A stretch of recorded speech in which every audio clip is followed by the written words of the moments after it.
Mozammel Haque ভিকুর। BNP দল করেন? আমি বিএনপি করি। কত বছর ধরে? আমি বিএনপি করি প্রায় 91 থেকে। তাই যাচ্ছে না। 18 সালে যে নির্বাচন হয়েছে সেই নির্বাচনে তো আমরা ভোট সেন্টারে যেতে পারিনি। আমাদেরকে আওয়ামী লীগের লোকজন হাসে পাশলি রামদা বিভিন্ন অস্ত্র, দেশীয় অস্ত্র এবং আগ্নেয়াস্ত্র নিয়ে তাদেরকে আমাদেরকে হামলা করেছে এবং আমরা মাঠে টিকতে পারিনি। আমাদেরকে তারা বাইরে দিয়েছে মাঠ থেকে। শুধু এটাতেই ক্ষান্ত হয়নি, আমাদেরকে বাড়ি পর্যন্ত আক্রমণ করেছে। কিছু কিছু আমাদের লোকজনের বাড়ি ঘরও ভেঙেছে, কিছু লোকজনকে মারধরও করেছে। আপনার হচ্ছে অ্যাডভোকেট শফিকুল হক যে টিকিট পাইছে, আপনি এই সম্পর্কে কি বলতে চান? আমি আমাদের অ্যাডভোকেট শফিকুল হক মিলন টিকিট পাওয়াতে আমি খুব আনন্দিত এবং খুশি। সে আমাদের গরিব দুঃখী মানুষের খুব পাশে থাকে এবং সে একজন খুব মহৎ মানুষ।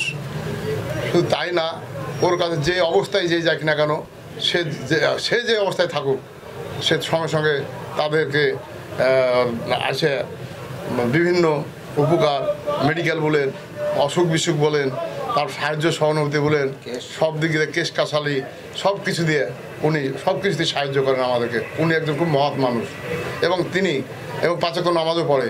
উনি দেখি আমি বিগত দিন থেকে তার পিছনে আছি। আমি দেখি যে আজান পড়ার সঙ্গে সে মহিতে ঢুকে যায়, সব কর্ম মানে সব কিছু বাদ দিয়ে সে কিন্তু মহিতে ঢুকে যায়, নামাজ পড়ে পাঁচক। তো হ্যাঁ। আচ্ছা, আপনাদের বরগাছি ইউনিয়নে অনেক নেতা আছে, ওরা চাচ্ছে আর অন্য জায়গায় আছে, এরা চাচ্ছে যে আমরা স্থানীয় প্রার্থী চাই বলে না হঠাৎ মিটিং করতে, আপনি কি বলতে চাচ্ছেন? এখন স্থানীয় তারা প্রার্থী চাচ্ছে, এখন সবাই তো সবকে পছন্দ করে না। ওরা হয়তো আমাদের মিলন ভাইকে তারা পছন্দ করছে না, সে তাদের ব্যাপার। কিন্তু হয়তো আমাদের কাছেই তারা আসবে, মিলন ভাইয়ের কাছে আসবে, তারাও ধানের শীষের রাজনীতি করে, ওরাও চলে আসবে।